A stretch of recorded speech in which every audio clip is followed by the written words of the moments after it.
আসসালামু আলাইকুম everyone, welcome to another blog. তো আমাদের ট্যুরের ভিডিওগুলি এখনও দেওয়া শেষ হয়নি, কারণ আমি খুব লেট করে আপলোড করতেছি, কারণ এডিট করে এগুলি ছাড়া আমার কাছে খুবই একটা বিরক্তিকর লাগতেছে। ভিডিও তো করেছি, এখন এডিট করতে একদমই ভালো লাগতেছে না। তো যাই হোক, এটা 9 তারিখের একটা ক্লিপ ছিল। তো আমরা লিওন থেকে প্যারিসের উদ্দেশ্যে রওনা হয়েছিলাম। তো তখন আর কোনো ক্লিপ নেওয়া হয়নি, যেহেতু আর্লি মর্নিং ছিল, প্রায় 7:30টার দিকে আমাদের ট্রেন ছিল প্যারিসে আসার। তো আমরা বের হয়ে গিয়েছিলাম 7টারও আগে, আর শান্তা আমাদের ট্রেন স্টেশনে দিয়ে তারপরে গিয়েছে। আর আজান তখন অনেক কান্নাকাটি করেছে, তখন আর আমি কোনো ক্লিপ নেইনি। তো এই তো আমরা প্যারিসে চলে আসছি, জাস্ট উঠে একটা ঘুম দিয়েছি, চলে আসছি। 2.5 ঘন্টা 3 ঘন্টার মতো সময় লেগেছে। তো এদিকে প্যারিসে আমার ছোট মামা থাকে, ছোট মামা আমাদের নিতে আসছে।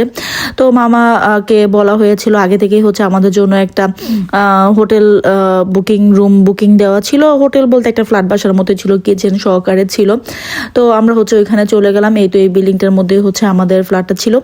তো যাই হোক, আমরা পরে দুপুরে ফ্রেশ হয়ে রেডি হয়ে গেলাম, কারণ সকালবেলা হালকা পাতলা নাস্তা করা হয়েছে, সবারই ক্ষুধা লেগে গিয়েছে। তো এখানে অনেক বাঙালি মানুষ, বলা যায় যে অনেক অনেক বাঙালি মানুষ, আর বাঙালি ইন্ডিয়ান রেস্টুরেন্টে তো অনেক ভরাই। তো যাই হোক, আমরা ওই যে হোটেলটা ছিল ওইটার একদমই সামনে একটা রেস্টুরেন্টে চলে গিয়েছিলাম, বটতলা নাম ছিল। তো ওইখানে যে খাবার দাবার আমরা খেয়ে লাস্টে একটা চা খেয়েছি, এত ভালো লেগেছে। আর সাজালের বাবা বাইরে থেকে বের হয়ে কফি খেয়েছে। এখন আমরা যাব, এখানে ফেমাস একটা চার্চ আছে, ওইখানে যাওয়ার জন্য। এটা পর্যটক, বিশেষ করে পর্যটক এরিয়াটাই। আর এই রাস্তাগুলি আমার কাছে মনে হচ্ছিল যে ভ্যানিসের কথা মনে পড়তেছিল, কারণ ভ্যানিসে যখন গিয়েছি তখনও সেম এরকম রাস্তা, দুই পাশে প্যারিস লেখা, বিভিন্ন ধরনের জিনিসপত্র ছিল। এই জায়গাও সেম এরকমই। তো আমরা ঘুরে ঘুরে দেখতেছিলাম। আর চার্চটা অনেক উপরে ছিল, উঠতে মোটামুটি অনেক টাইম লাগবে। তো আমরা আস্তে আস্তে দেখতেছিলাম আর উঠতেছিলাম।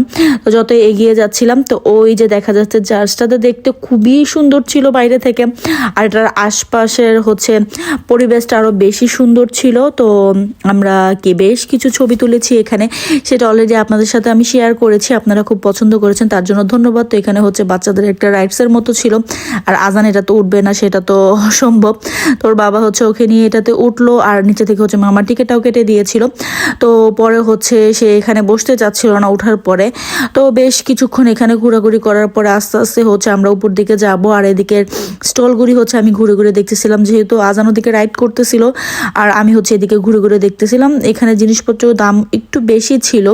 তো এই রাস্তা দুই পাশে দুইটা ছিল। তো আমরা এই পাশে রাস্তা দিয়ে যাচ্ছিলাম, আর এই জায়গায় পিকচারটা খুবই ভালো আসতেছিল। তো বেশ কিছু পিকচারও আমরা এখানে তুলেছি।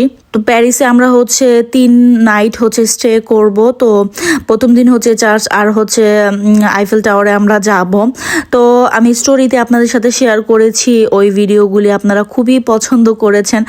আর আইফেল টাওয়ার সামনে থেকে দেখার এক্সপিরিয়েন্স তো গ্রেট ছিল, বিশেষ করে রাতের ভিউটা যে কি ছিল, এটা আর আমি এই ব্লগে শেয়ার করব না, পরের ব্লগে আপনাদের সাথে শেয়ার করে দেবো, তাহলে খুবই বড় হয়ে যাবে। আর চার্চের ভিতরে মোটামুটি সব বেসিক্যালি সব চার্চে যেরকম থাকে ওই রকমই। আর এগুলি যেহেতু একটু ঐতিহ্যবাহী, তো এখানে সব পুরোনো দিনের জিনিসপত্র থাকে, আসবাবপত্র বা যেগুলি চার্চের ভিতরে থাকে ওইগুলি পুরোনো দিনের থাকে। আর উপর থেকে পুরো শহরটাই দেখা যাচ্ছিল। আর এখানে মনের আশা পূরণ করার জন্য মানুষ উইশ করে আর তালা বাঁধে। তো পুরা আশেপাশে আমরা ঘুরে দেখতেছিলাম, তো বেশ ভালোই লাগতেছিল। আর উপর থেকে তো শহরটা দেখতে বেশ সুন্দর লাগতেছিল, সবকিছু ছোট ছোট, খুব ভালো লাগতেছিল। তো চার্চের ভিতরে ঢোকার জন্য বিশাল বড় সিরিয়াল ছিল, পুরা চেকিং করে তারপরে ঢুকায়। তো রাজানার বাবা আগে চলে গিয়েছিল। আজান এখানে রাগ করে বসেছিল, সে ছুটাছুটি করতেছিল, ওর বাবা মানা করেছে বলে। তো এই তো চার্চের ভিতরে। তো এখানে আমরা একদমই কম টাইম ছিলাম, 5 থেকে 10 মিনিটের মতো থেকে আমরা বের হয়ে গিয়েছি। তো যে যার মতো যারা খ্রিস্টান আছে তারা প্রার্থনা করতেছিল। আর এটা পুরো এই চার্চটার আশেপাশের স্ট্রাকচার ছিল।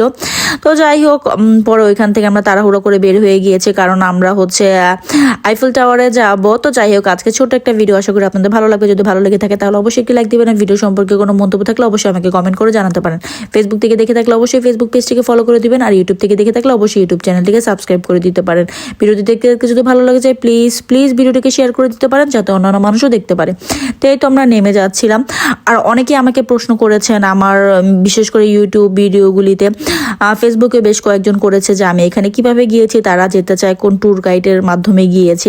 আমি কোনো ট্যুর গাইডের মাধ্যমে যাইনি, যেহেতু আমি প্রায় 1 বছর 4 মাস যাবত হচ্ছে জার্মানিতে থাকি। তো আমাদের এদিক থেকে ইউরোপের সব দেশে ঘোরা সহজ, আর হচ্ছে আমরা ওইভাবে প্ল্যান করে নিয়েছি। তো যারা বাংলাদেশ থেকে আসতে চায় আমি বলতে পারি না তারা কোন ট্যুর গাইড তাদের জন্য বেস্ট হবে, আপনারা গুগল সার্চ করে দেখতে পারেন।